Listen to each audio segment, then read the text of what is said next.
Akiaria hidi ya kuheana mbegu ngiri 10 cia makorobia kuri arimi tauni-ini ya Ol-Kalou kaunti-ini ya Nyandarua, Mwandiki mukaru ruhonge-ini rwa Maai Aboud Moera augite itanya rĩa mũbango ũyũ ni gutigirira mititu ni yagitirwo. Kwa hivyo lengo la mradi huu ni kuhakikisha kwamba kwanza tunaongeza forest cover katika nchi yetu.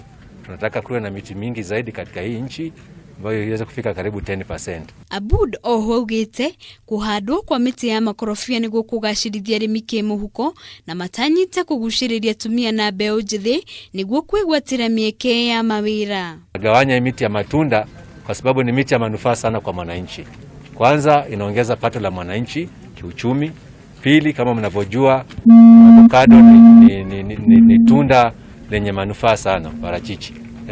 Kwa hivyo tukianza kupata chakula pia nyumbani, afya zetu pia zitakuwa ni nzuri.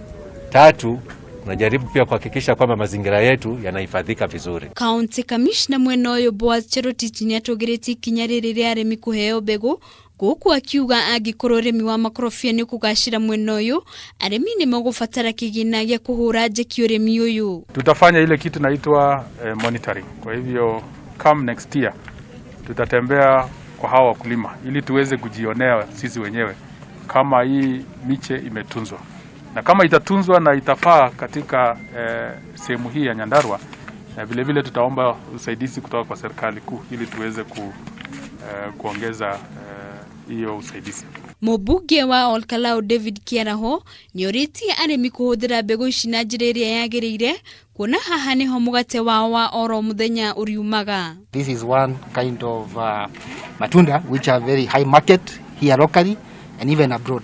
So I do believe this is a very noble initiative and I can actually see it taking the Nyandarua people to a higher notch. Haduini Hakameme TV returekwa ni Wambui wa Maina. Pesa maalum rais kwamba kila